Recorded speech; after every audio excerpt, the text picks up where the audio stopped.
लुटा दे कहाँ फूली ए फूली खुशबू लुटा दे हवा हवा ए हवा खुशबू लुटा दे केवी डमरी सड़े हવામાં તો બીજું હા શું હવા તને કેની હવા લાગી ગઈ છે? કા તારા ભાઈડા આગળ કોઈની હવા નહીં હાલે હો. પેલા અહીંયા બેહો બાપા મને ખબર છે કે મારા ભાઈડા પાસે મારી હવા હું કોઈની નો લેવો મગજનો તીખો છે પણ ઈ હવાની વાત નથી કરતી તો આ ઘરમાં હવા આવવા માંડી જોવા ફણાઈકું હવાની ઓસરીમાં પંખો નવો રહોડામાં નવો વાહેલા ઓયડામાં નવો મોયલા ઓયડામાં નવો બાજુમાં ઓફિસ રૂમમાં નવો અને બાથરૂમમાં એડજસ્ટ પંખા આખા ઘરમાં પંખા નાખ્યા અને સાફ પાડીને એવી હવા આવે આંખ બંધ કર્યા ભેગી તો નીંદરું આવી જાય નીંદરું લ્યો બોલો. આ લોકોએ તો બહુ કરી તમે બધાએ. કા પંખા ફિટ કરાવાય તમારી બુદ્ધિ તો શું બળત્યા સાટી ગેસ કઈ ખબર નથી પડતી. હવે પંખાને ને બુદ્ધિને ક્યાં લેવા દેવા છે પંખા ફરે છે એનાથી આ લાઈટ થી ફરે તો લાઈટ બિલ વધારે આવે કે નહીં? હવે એમાં લાઈટ બિલ આવીને કેટલું આવે અને શાંતિથી જીવવું હોય ને શાંતિથી આરામ કરવો હોય તો માથે કઈક હવા તો જોઈ ને મરી ગયા આખી જિંદગી નકરા ઘામ થાતા હવે શું ખાયું ઈ માથે ફરે ઈ જ વાંધો. પંખો ફરે કે માથે ફરે નહીં પંખો તૂટ્યો એક આધો બોલ નીકળી ગયો અને માથે પડે તો આપણું તો પૂરું થઈ જાય ને. એમ માથે ન પડે નહીં સમજો તમે નહીં સમજો. મને એવું લાગે છે તમે બધા મરવાના થયા છો. મારું તો મૂડ બગાડી નાખ્યું. આ બાબો નહીં સુધરે લે બાબાનો જીવ કેટલો ઈર્ષાળુ ગમે ઈ હારું કામ કરી દેખી નો હગે ને મરી ગયો છે એટલે એમ કે મરવાના થયા છો આનું કરવું હું લે કાટલી રાજુ બાપા હારું ને મને તો હારું છે પણ તું સરપંચ થયા ભેગી કમાણી હો. આવો ડબ્બો ગાડી ક્યાંથી લઈ આવી? એ રાજુ બાપા આને ડબ્બો નો કહેવાય આને ઈકો ગાડી કહેવાય. એ રાજુ બાપા હું સમજણી થઈને અહીંયાથી 25 વર્ષ થઈ પણ કોઈ તમારા મોઢામાંથી હારો શબ્દ મે ન સાંભળ્યો.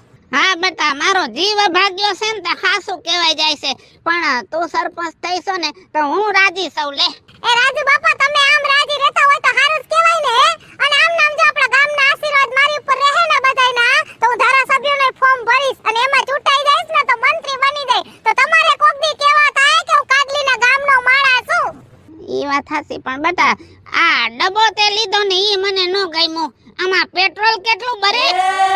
એ રાજુ બાપા આ છે ને પેટ્રોલમાં આલે ને ગેસમાં આલે આ ગાડી. એટલે ગેસનો બાટલો આમાં ફિટ કરવો પડે? હા છે ને આ સીએનજી જ છે.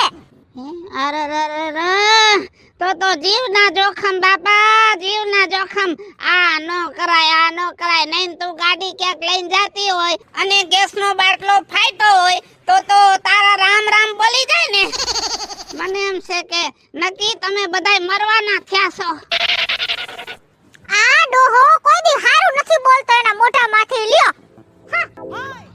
લે રાજુ બાપા કાઈ બેઠા છો તમે? થાકી જાઉં છું હવે નથી બહુ હલાતું મારાથી. શંકરે ગયો તો શંકર બાપાના દર્શન કરવા અને દર્શન કરીને અહીંયા બેઠો છું. જો મારે ઘરે કાઈ કામ હોય નહીં. એવું છે? થાકી જાવ હું હવે થાકી જાવ તમે તો હાવ થકાતું હશે.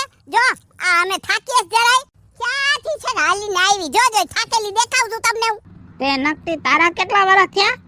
મને 65 છે તોય તું થાકતી નથી. તે એવું કારણ શું છે થાક નથી લાગતો? જો મારા દીકરાએ મને એસી નખાવી દીધું છે. એસી માં આરામ કરી લેવાનો અને ટેસ્ટથી ખાઈ પીને હુઈ જવાનું. ઉપાધિ કાઈ કરવાની નહીં, ચિંતા કાઈ કરવાની નહીં. આરામ કરીએ એટલે આપણી તબિયત સારી રહે એટલે થાક લાગે નહીં.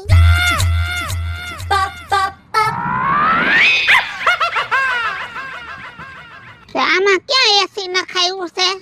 અરે રાજા બાપા એસી ઘરમાં નખાવાનું હોય, કાઈ મોઢે નો પહેરવાનું હોય કે હાથમાં નો પહેરવાનું હોય.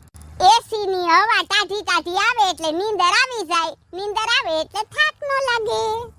ઓય રે ઓલું એસી કા દવાખાનામાં ઓલી ટાઢી હવા આવે ઈ આઈ અને ઈ તમે ઘરમાં નખાયું. તાઈ અરે રે તમારી તો બુદ્ધિ કૂતરા સાટી ગયા છે હો. ત્યાં એસી કોઈ દી ઘરમાં નખાવાય. ઈ ટાઢી હવાયું આવે. હવે જાતી જિંદગી નહીં શરદી થાય તો શરદીમાંથી પછી તું માંદી પડ અને માંદી પડ તો દવાખાને દાખલ કરવી પડે અને ડોક્ટર એમ કે આને બાટલા સડાવવા પડશે અને પછી પૈસાનું પાણી પાણી થાહે. મને એમ છે કે તમે બધાય મરવાના થયા છો. કોઈ દી હારું નો બોલો આ માણા.